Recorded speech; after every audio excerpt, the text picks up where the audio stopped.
I'm Peter Bierer, and this is the final episode in our NCYC Pilgrimage Preparation Series. In this episode, we're going to look at coming home after a pilgrimage. I will walk through the valley, and I will climb the highest mountain. Do you remember the story of the Transfiguration? It's when Jesus took Peter, James, and John up a mountain to pray. And while they were there, something incredible happened. Jesus was transfigured. His clothes became a dazzling white, and he was seen talking to Moses and Elijah, two prophets from the Old Testament. Now, the disciples were afraid. They didn't know how to respond to this. So Peter said, "Lord, it's good for us to be here. Let us build 3 dwelling places, one for you, Moses, and Elijah." And while Peter was saying this, they heard a voice from heaven say, "This is my son, my chosen one. Listen to him." After that, the disciples looked up. They saw Jesus standing there as he was before. And Jesus said to them, "Don't tell anyone what you've seen here." What an incredible experience that must have been. Witnessing Jesus in all of his glory, seeing 2 of the most famous prophets ever, not to mention hearing the voice of God the Father speak to them. No wonder Peter wanted to build 3 little shrines. He probably felt like he should stay in that holy place forever. Imagine the walk back down the mountain. What must the disciples have been feeling? What were they saying to themselves and to each other? And why did Jesus ask them not to share with anyone what they had seen? Pilgrimage can be just as confusing. After traveling long distances and experiencing many joys and challenges on the road, we finally reach the summit of our journey, in our case, NCYC. Oftentimes, the experience at the destination can be so joy-filled, so emotional, and so life-changing, we don't ever want to leave. But that's not the way it's meant to be. You see, we journey so we can be filled up with God's gifts and strengthened to do His will. If we stay on the mountain, we'll never be able to accomplish His plans for us in our own lives.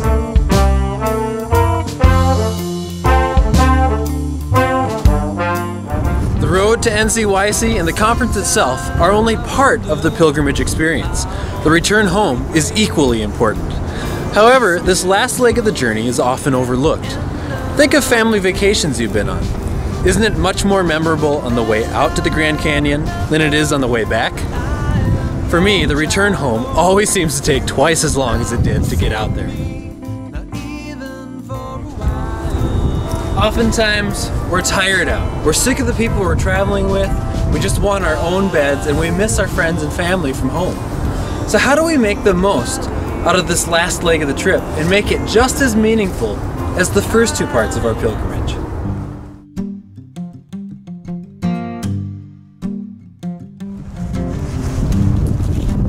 We have to leave NCYC at NCYC.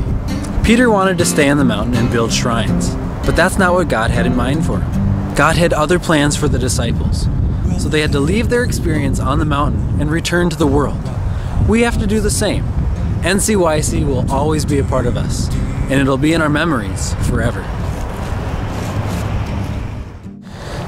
Take time to reflect and pray on your NCYC experience. Your journey home, that walk down the mountain, allows you the time you need to reflect on your pilgrimage experience. Take time to write some things down and thank God for the experience that NCYC gave you.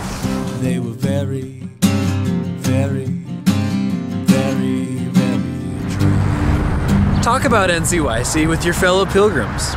There's no doubt in my mind that when Peter, James, and John got together, that they would recall the Transfiguration and all the great memories they had from that time together. Nobody knows your NCYC experience quite like the people you traveled with. So on the way home, when you get back, or on mycatholicvoice.com, get together with your fellow pilgrims and share stories from your NCYC experience. Only you know what is possible for this dead. Share your NCYC experience with your home community. Jesus told his disciples not to tell anyone about the Transfiguration. I think that maybe this was because he knew people wouldn't quite understand just yet. And maybe this will be the same for you. When you start to share your stories about NCYC, people won't want to listen. Or maybe they just won't understand. But eventually, Peter, James, and John told people about the Transfiguration. We know because it's in the Bible 4 different times. There are those who will want to hear your stories from NCYC, and those who need to hear them, especially those who gave money and prayed for you while you were gone. So with your group, plan a small get-together where you can share your stories, videos, and photos with those members of your parish who supported you. Or maybe speak at Mass and give a short overview of your NCYC experience. Live what you've learned. Pilgrimage is pointless unless you let yourself be changed. You'll learn many new things at NCYC, and you'll be inspired to live a holier life. Maybe you'll experience the love and the power of God in a new way. And these are the things that you're supposed to take away with you. So when you return home, plan to live differently. Plan to love as God loves, to forgive as God forgives, to welcome the stranger, to feed and clothe the needy, and to do away with the things that turn your attention away from God. Speak new life into these bones, said prophesy. Coming home from an experience like NCYC is never easy. It can be emotional and challenging to your faith. But remember those people who have been with you all along the way. Your fellow pilgrims, your leaders, and God are all there to help reintroduce you into regular life. Get up and walk, say hey. Finally, remember that pilgrimage never ends. As Christians, we see ourselves on a continual journey seeking our final destination in Jesus. So everything you've learned from your pilgrimage to NCYC, you can apply to the rest of your life. Peace, Pilgrim. Oh, I heard a rattling sound, a rattling, going louder and louder. The bone and bone, the flesh started growing, rattling, going louder and louder, louder and louder, louder and louder, like a steam train coming. Said, dry bones, get up, dry bones, get up and walk. Said, dry bones, get up, dry bones, get up and walk. Said, dry bones, get up, dry bones, get up and walk. Said, dry bones, get up, dry bones, get up and walk. Say, yeah, no, no, yeah. No, no, no, no, no, yeah, yeah.